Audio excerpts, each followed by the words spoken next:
Cal Kelvin says that Reed is probably the calmest guy in these big games, and that Kelvin is probably the most wired guy. He said, who's the calmest? Reed, and that Kelvin is probably the most amped up in these big games. Is that accurate? You know, this is one where we'll learn about each other. Who's amped up, who's calmed down. Like, this is the kind of game you do that with. And so we'll see. And they're going to come in, you know, they're terrific. They're a top 10 team. They, you know, Lawson's as good as we're going to play against. And he's averaging 25 and 15 the last 5 games. Guard play is good. They shoot the ball with Vic. I mean, they kind of play like us. They're not going to shoot as many threes, but they attack that rim and they rebound the ball. My staff said, well, they're on, you know, and they're picking on, and I said, they're a top 10 defensive team. What do they do well to be a top 10 defensive team? Don't tell me they can't do this and they're top 10. So, you know, we know they're going to be good, and I just want to see where we are at this point against that kind of team. Do you hope that you can? Lawson's maybe the best player on the floor, but do you hope that because of their sort of lack of numbers inside and your maybe wealth of numbers, you can throw a bunch of fresh legs at him over and over and over again? What I've seen, he's playing 30 minutes, 38 minutes a game. He's averaging 25 and whatever, 15. Had 29 and 18 last game, and they threw 6 different guys at him, so I'm not sure that's affecting him. John, it may be obvious, but why is this a good game to get a real good feel for your team? Because this is a team you'll be playing. If you are lucky enough to get in the tournament and advance, at some point you're playing a team like this, and let's see how good we are. And right now, again, them being more of a veteran team, they'll be a little bit advanced, what they're running, their execution, probably sustaining effort, where we still have those breakdowns and let teams back in the game. We do it, and at some point they're going to learn. It's going to end your season if you play that way. But it'll be a great challenge for us. Has Kansas come to feel like a conference game for you? I mean, you played them every year now for basically every year. I don't know if we've played them every year, but you know, this challenge has given us that game. You know, we play them in the champions, so every 3rd year. So. The numbers say you made a lot of improvement defensively. Where have you made that improvement? What's behind it? Mainly on the ball. You know, I said we were playing a pickup game down in the Bahamas, and everybody got excited. We were playing 19-year-olds that couldn't beat us on the dribble, and the ones that could did. We were getting beat on straight-line drives 25 times a game, and I kept saying, you can't play this way. So it wasn't what we've been doing offensively. It was that we couldn't guard anybody, and the main reason we couldn't stay in front of anybody. So now we're starting to learn what a college team has to do to defend and be in games, and we're starting to get better. They're also, because they're being more confident defensively, they're becoming more confident offensively because they're not getting smashed. You're not just getting drive and dunk on you. Wow, watch me down the other end. It doesn't happen that way. And so now you're going to play a team that is trying to drive the ball. They're going to ball fake you. They're going to drive the ball. They're going to drive the ball, or they're going to throw it to Lawson. Vic can make threes, make shots. He could go for 30. But you know what they do. They want breakouts. They want to get those kind of baskets, the same stuff that Auburn did. Second half, we broke down and gave Auburn a chance. You know, they made probably 5 baskets in transition, 6. They didn't have any in the first half. So, you know, we know that that's what this team does. Look, again, they're a top 10 team. Last time I think they were in this building, they beat us, I believe. So they're not, like, coming in here afraid. Cal, in all 3 of their losses, the point guards had at least 5 turnovers. Is that a challenge? Their point guard? Mm-hmm. I didn't know that. Challenge for Ashton? Seems to be something he's pretty good at. Yeah, but again, but you know, like I said, he's just got to play how he's been playing. You know, you may have to make a shot. Historically they'll throw junk defenses at us, a box and one, a triangle and two, a funky zone to try to get you off pace. So hopefully we'll be prepared for that. But you know, he's going to have to you know, keep playing how he is, keep pushing the pace, being a creator of shots for us. You know, he's been getting 4 and 5 turnovers a game himself. So, John, I saw your tweet about game day tomorrow morning. Are you concerned at all about the fans coming out for that? well, the only thing you're concerned about is the parking and all that get to the arena, and it's like crazy right now. I mean, you know, someone says, well, the crowd's late arriving.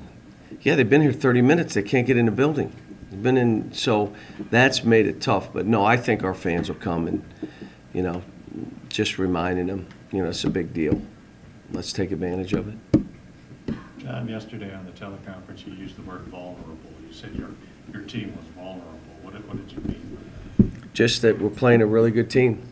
We're vulnerable to that. Let's see how we do. How do you think you guys will match up if they go to 4 guards with PJ and Reed or whoever? Yeah, we could go with Keldon at 4.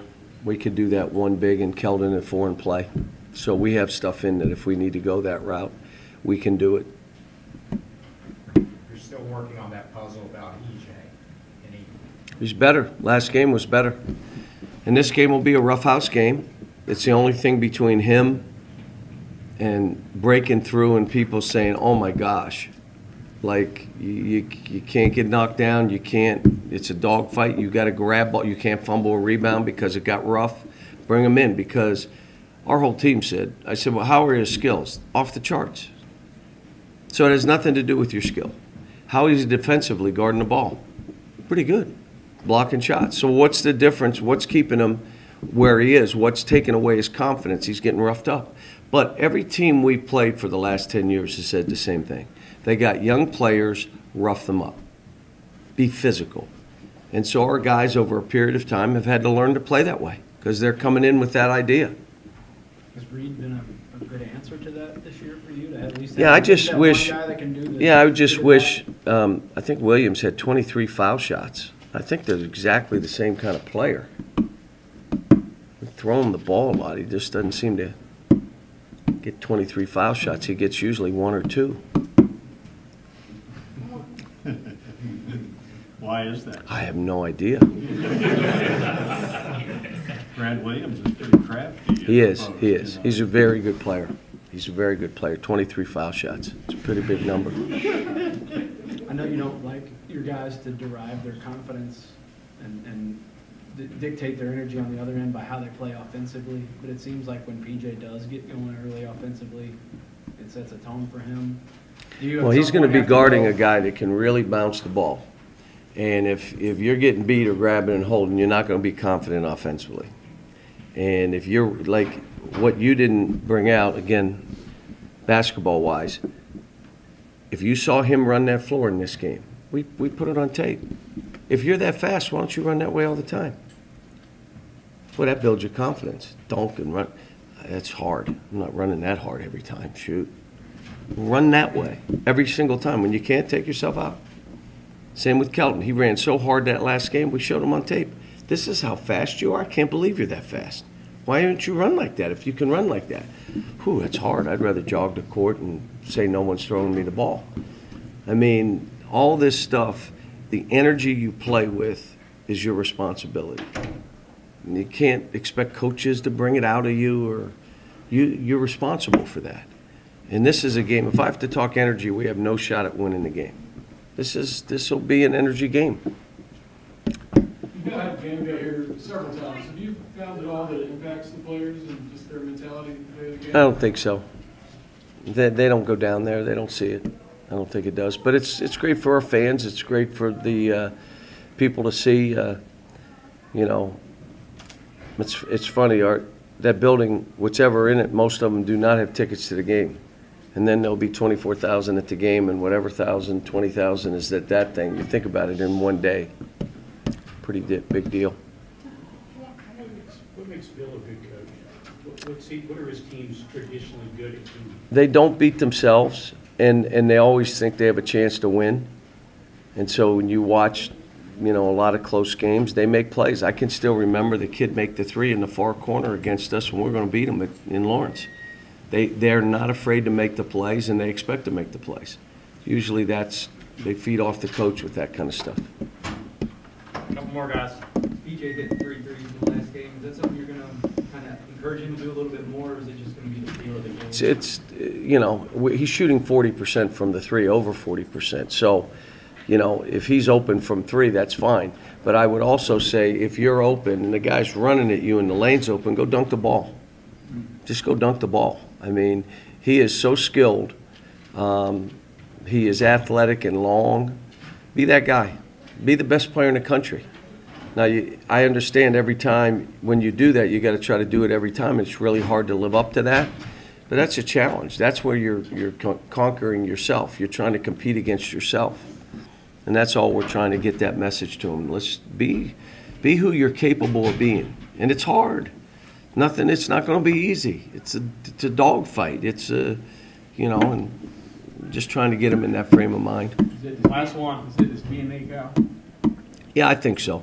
I mean, it's in there. He's just, to be consistent with it means being in great shape, staying focused, not having one play affect the next.